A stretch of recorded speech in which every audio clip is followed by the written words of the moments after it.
I just got done with my second postpartum appointment, and I was just wondering how I completely forgot how much I suffered through the entire pregnancy, and how I have started to miss being pregnant, and how I want to be pregnant again. And mind you, if you do not know how expensive daycare is in Ontario, please do your research before having a baby, because I wish someone had told me that daycare is that expensive. Anyway, so I just wanted to make a video to document how I found out I was pregnant and how each of my trimesters went, so I can watch this video when I want a next baby or when I turn 80. So yep, let's get started. So just a background about me. I am originally from India, and my parents live back in India, and my husband is Canadian, and I have little to no knowledge about Canadian healthcare, which sucks. But again, it's free, so you cannot really expect a lot from free healthcare, and what they do for being free, I am really grateful. That's all I'm gonna say. So starting with how I found out I was pregnant, I missed my period like everyone else, but the catch is I never had my periods regular like normal people to begin with. So I would miss my periods for months at a time, like 5 months, 8 months. So that wasn't really a clear indication that I was pregnant. I was extremely nauseous one night after having chicken wings, which is very odd. And the fun part is I actually took a pregnancy test 2 days before I found out I was pregnant, and that pregnancy test was negative. So I really thought I caught a stomach flu or something, and it's not related to pregnancy. But again, the pregnancy test came out positive and I was pregnant, but being nauseous was the first sign that I was pregnant. I think my worst symptom was nausea. I had like the bloating and sore breasts, like how you would feel before your period. So I thought my period is coming, but it did not. And then nausea hit really bad for me, like really bad, I would say. I couldn't eat anything, I couldn't drink anything. Week 6, week 7, I couldn't drink water. Started tasting weird. I had to drink pop. My husband started smelling bad. I remember I was telling my dad, like, will I ever be able to live with my husband because he smells so terrible. The smell of my apartment started smelling weird. Anything like petroleum, gasoline, the detergent or the cleaning products that's used at my workplace, that started smelling weird. Everything, any and everything around me started smelling weird, and nothing would help. I remember the only thing that helped me was putting a fabric detergent sheet inside my mask, because right now we are in the pandemic times. So that is something that helped me, because the smell of the detergent sheet is so strong, I wouldn't smell anything except that.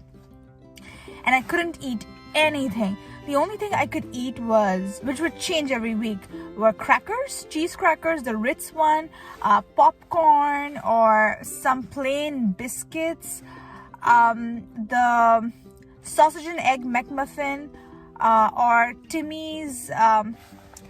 Like, in general, I had a very like limited choice to eat, I would say. I did go to the doctor regarding the nausea, because I had such severe nausea, and it wasn't the HG, the hypermeresis gravidatum, something like that. That's like extensive form of nausea, but I didn't have any of that. Mine was just all the time nausea and morning sickness, like all day, all night. But the side effects of that medication the doctor gave me was so bad, I couldn't work at work. Like, it was crazy. It made me so drowsy and drunk. Like, that was written on the prescription bottle, but I didn't expect it to be so terrible. So yeah, I couldn't take the medication, but it really did work. One day when I took it and I didn't have to go to work, I felt so much better. But like I said, because I had to go to work, I couldn't take it. I had to stop taking the medication and I had to suffer in peace. So yeah, those were my only symptoms. And if you're wondering the gender of my baby, I had a baby girl. So yeah, if you have a lot of nausea, it is possible that you're having a baby girl. But again, you could have a boy and also have nausea. So I'm not saying that's a, go like 100% sure for a girl. How things work in Burlington, Ontario, or just Ontario in general. I found out I was pregnant when I was in my week 5.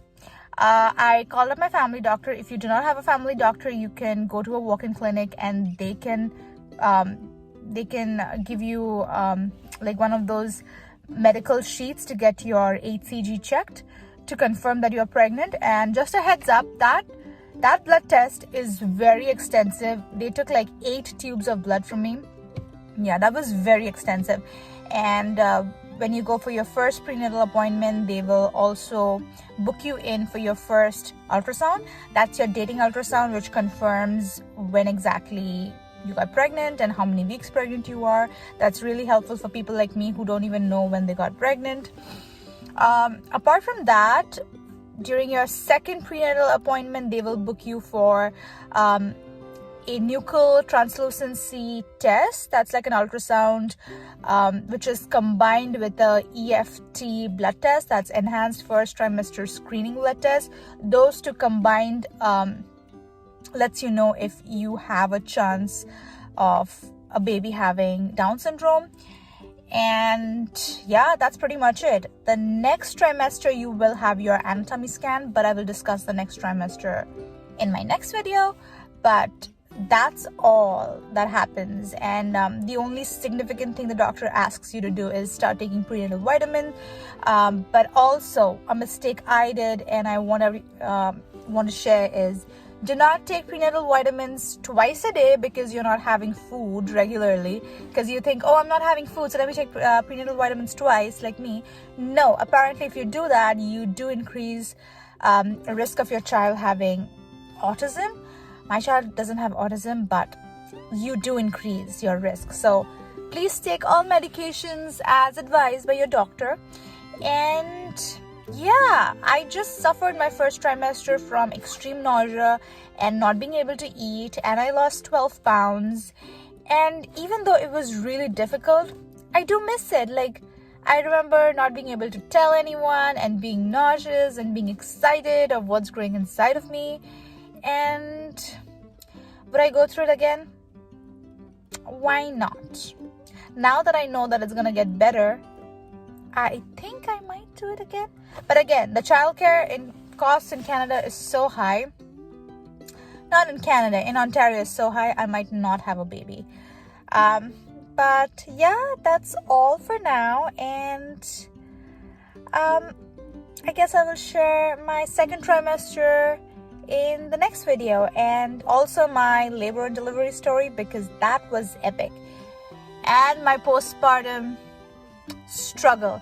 This was my second postpartum appointment, so you do know something went wrong. So yeah, thank you for watching, and I will catch up again. Bye.